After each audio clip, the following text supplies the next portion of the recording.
Everything was fine in a police station until a little boy arrived shouting, "Please arrest my father." What nobody knew was that the secret behind that sentence would shock everyone to the core. On a hot Tuesday morning, tranquility settled in the police station in the small town of St. John.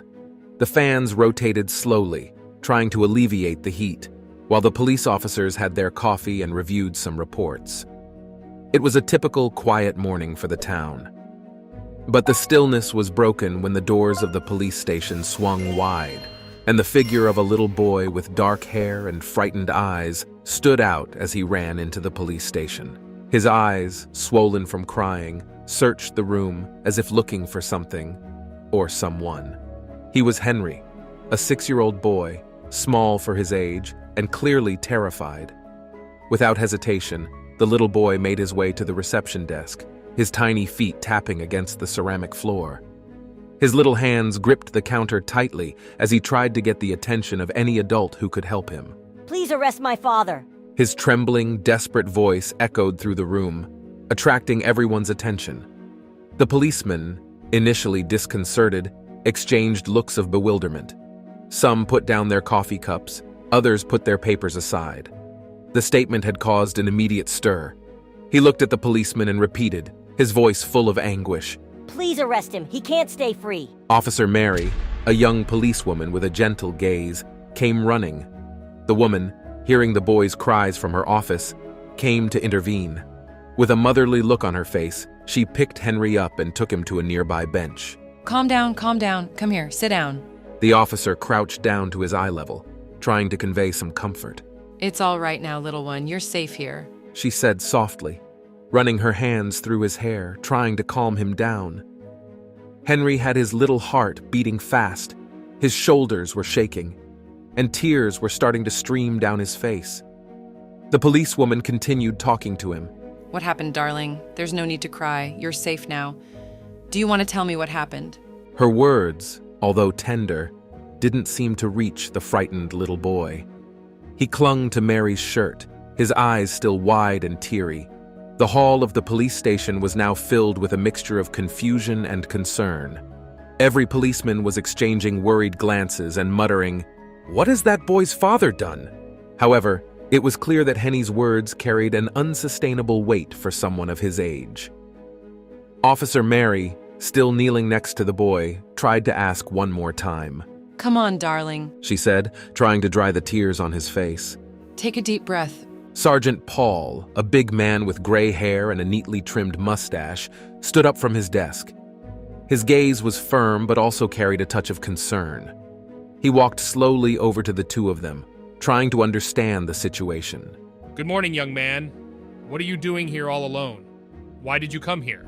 The little boy's breathing was heavy, interspersed with sobs that made his anguish evident. Even surrounded by protectors, he seemed to feel vulnerable and frightened.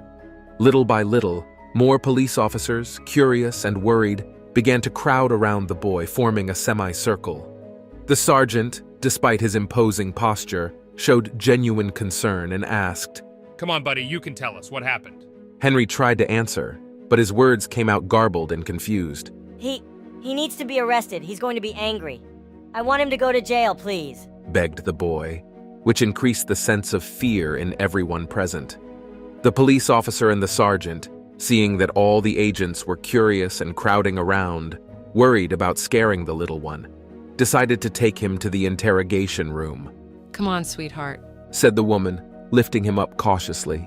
Let's go inside and have a chat. Let's go. The boy calmed down when he sat down on the chair in the interrogation room, and the policewoman asked again, What did your father do, Henry? Did your father hurt you or do anything bad? Mary asked, trying to extract some concrete information from the little boy. His face contorted into an expression of frustration. It was clear that he wanted to tell something, but the words seemed to escape him. Daddy gets angry sometimes. His voice disappeared at the end of the sentence, leaving a trail of uncertainty and speculation in the air. What do you mean, son? The man asked. The tension that followed was palpable. The policemen's minds began to race, trying to fit the pieces of this dark puzzle together. They imagined the worst possible scenarios. Had it been domestic violence or verbal abuse? What could be so terrible as to make a child seek refuge in the police station? and beg for his father's arrest. The sergeant leaned over, noticing the sad look on the boy's face as he spoke of his father, and placing himself at the child's eye level, he said, We'll help you, Henry. He said softly. But I need you to try and tell us with more details, all right? Henry slowly agreed, still fighting back the tears. Come on, I'll ask you a few questions and you just answer yes or no, okay? Paul suggested. Yeah. Is your father home now? How did you get out of the house? The man asked. The boy replied, drying his tears. Well, Daddy's asleep. I unlocked the door and ran here. The sergeant and the policewoman concentrated on better understanding Henry's confused narrative. The woman, with her motherly tone of voice, asked, Is your father very aggressive, Henry? Does he hit you? The little boy's answer took a while, as if he was thinking about what to say. Yes, I've been hit a few times. He exclaimed, his eyes wide and his breathing fast. The officer's reaction was almost instantaneous, and it only made the tension even worse. They asked where the boy lived, and even though he didn't know the address, the directions he gave were enough for the officers to know where it was. The boy and his father didn't live too far, near the sewer, so it wasn't difficult to identify the house. And when the sergeant asked about the boy's mother, and he said he hadn't seen her for a long time, everyone there was petrified when they heard these words. Dad said she went for a walk, but she never came back. As the situation became clearer and clearer, as they were coming to the conclusion that it was some kind of family violence, as well as being very strange for a man to raise a boy without his mother and still say that she had gone for a walk, the police station became a turmoil of activity. The officer moved frantically, coordinating their efforts and preparing to act. A team was immediately deployed to Henry's house, prepared to face the worst. The sergeant immediately got on the radio and communicated with the car that was on its way to Henry's house. Attention unit, we have a 273, 5R. Code for domestic violence report. Don't let the man escape, proceed with caution. Henry continued, his voice still shaky. Every night he gets angry. He says he can't take it anymore. The police exchanged worried glances, trying to decipher what the boy was really trying to communicate. The sergeant asked, What is that your father can't take anymore, kid? The boy's eyes welled up with tears. He slammed the fridge door. I got scared. He screamed and I ran to my room. Those present had already understood everything. The poor little boy was the victim of a violent man who needed to be detained, and they all waited for the criminal to arrive at the police station. Meanwhile, at the boy's home, his father, Roger, was resting deeply. The man was asleep in his room when he was woken up by the sound of police cars pulling up right in front of his house. The place was deplorable. The police were horrified. The wooden house was crumbling down, with a few spider webs here and there and with bushes growing all around the house that were scary just to look at. They didn't even wait and burst through the front door shouting, Police, come out with your hands up! Roger didn't even have time to argue, and the policemen started handcuffing him and leading him to the car. What's going on? Why am I being arrested? He shouted, confused. You have the right to remain silent. Anything you say can and will be used against you in a court of law. You have the right to an attorney. If you cannot afford an attorney, one will be provided for you. Do you understand the rights? We're taking you to the police station, one of the policemen said. At that moment, the man got scared. What? The police station? No, I didn't do anything. Let me go. I have a kid at home. Let me go. The officers restrained him again and said roughly, Your son Henry is at the police station. You're done, buddy. Come on, get in the car. And pushed Roger into the vehicle. At that moment, he was shocked. What is my son doing there? Tell me. And he began to panic. The policeman told him to keep quiet and drove off. Roger felt his heart racing and worry invaded his chest. Back at the police station, the roar of the car's engine announced the team's return from Henry's house. The atmosphere was charged with tension, with all the officers anxiously awaiting news of the situation. When the door opened, what they saw was not what they expected. In fact, the disheveled figure of a thin man emerged from the car with pale skin, deep, tired eyes, and muscles almost atrophied by his apparent state of malnutrition. His clothes were worn and dirty, revealing the harsh reality of the life he faced. The man's image contrasted brutally with the allegation that he could have inflicted physical harm on his son. How could that man have the strength to hit the boy? People asked quietly. Roger, still handcuffed, looked confused and desperate. What's going on? Why am I here? He kept asking, his voice shaking with uncertainty and fear. When his eyes finally met Henry's, a wave of relief and more concern washed over him, and the boy, seeing his father in this state, didn't hesitate. He did something that no one there was expecting. He ran across the room and threw himself into his father's arms. Daddy! The boy shouted, his eyes wet. The hug that followed was full of emotion, and the man's eyes also filled with tears. The scene in front of the officers was disconcerting, I thought he was abusing the boy. said the sergeant, approaching Officer Mary incredulous. The father, still trying to process the situation, asked, What? Abuse? What are you talking about? Why am I here handcuffed, and what is my son doing in this police station? Everyone looked at each other, searching for words. It was then that the little boy's thin, innocent voice cut through the silence in the room. I'm the one who had you arrested, Daddy. He said, looking at Roger full of hope. What? You had me arrested, but why? What did I do? The man asked, his heart pounding nonstop. The bewilderment on the man's face was evident. He looked at his son, then at the police officers, trying to connect the dots. The police station, which had previously been filled with tension and confusion, was now filled with silence. The father, still unable to understand why he was handcuffed and why his son had done what he had done, spoke once again, his eyes swollen with worry and sadness. Henry, son, what do you mean I had you arrested? Why would you do that? The little boy swallowed, fighting the knot in his throat. He raised his little face to the man and, full of emotion, wanting to cry, in an almost inaudible whisper, he said, I just wanted you to eat, Daddy. The simple confession dropped like a bomb in the room. Everyone stared at the scene without understanding a thing. He continued, his voice shaking. I saw it on TV today, Dad. They said that in prison people get food 3 times a day. The tears now flowing freely down the boy's face. I remember that night. I heard you crying. You were in the kitchen and the fridge was open. You were so sad, asking why there was no food.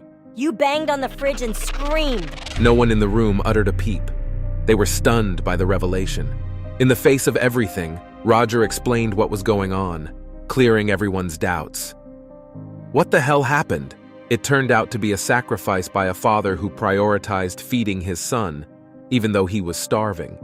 It was a testament to his unwavering love for his son. Roger raised the boy alone since his wife died. He would tell the little boy, afraid of hurting him with the truth, that his mother had gone for a walk, but he couldn't imagine that this would make the boy think that she would come back one day. He also had serious financial difficulties because he had no schooling, and at that point, he hadn't had a job for months. He bought enough food for one and gave it all to his son. The man was barely eating and was becoming malnourished, something the little boy could see all too well. But there were nights, after Henry had gone to bed, when despair hit the poor father hard. One of these nights, looking at the empty fridge, he let his frustration show and banged hard on the fridge door, shouting the words, Why? Why is there no food? Why can't I feed us? The little one was awake and saw the scene, which scared him and made him run back to his room. But he knew that his father was starving, and although he was very young, he felt the man's pain when there was no food left. That day, the little boy woke up and went to watch his cartoon on TV. But there was still a local newspaper on, where the news about the situation in the prisons was being broadcast. From it, the little boy only absorbed the information. Prisoners receive meals 3 times a day. And that's why he ran to the police station to have the man arrested. Henry's naivety, thinking that the solution to their problem would be to arrest his father so that he could have regular meals, was heartbreaking. With tears streaming down his thin face, Roger pulled his son into a tight embrace, holding him gently. Oh, my little boy, my son, I'm so sorry you had to go through this. The policemen, many of whom were fathers, felt a knot in their own stomachs. The situation before them was a painful reminder of the difficulties faced by many families, especially in challenging economic times. And what had begun as an investigation into allegations of domestic violence became a stark reflection of the reality of many people living on the margins of society. The two were released, of course, and returned home with their hearts pounding with love for each other. But the next day, they were both in for a surprise they never thought they would receive. They were both woken up by insistent knocks on the door. When they opened it, they were confronted with a surprising sight. Several members of the community, along with the police officers from the police station, were there. I heard that someone here could use a little help. Said Mary, with a warm smile on her face. And before Roger could recover from his shock, the sergeant continued. And by the way, we're in need of a janitor at the police station. Would you be interested? Tears welled up in the man's eyes. He was so used to fighting alone that the generosity of these people took him by surprise. I don't know what to say. Yes, I accept. Thank you very much. The little boy came running when he saw the toys and shouted, Look, Daddy, look how many toys. Yes, big boy, and they're all yours. he said, wiping away his tears and seeing the joy on the little one's face. It was a very happy and memorable day. The following week, the police station, which had previously been a place Roger would never have thought of entering, would now be his place of work, his refuge, and a symbol of a new phase in his life. As the days passed, the story of the little boy who had his father arrested spread throughout the city, inspiring the community to come together and help those in need. Groups of volunteers began organizing donation fairs and assistance programs, ensuring that no family went hungry or in need. And so, the simple, naive act of a boy, motivated by love for his father, transformed an entire town. He taught everyone an invaluable lesson. In the midst of adversity, kindness and empathy can flourish, and sincere actions can have unimaginable repercussions. If you liked the story, surely the next video that's appearing on your screen will move you too. Don't forget to subscribe to the channel, give us a thumbs up and activate the notification bell so you won't miss any of our next videos. A huge kiss, and see you in the next story.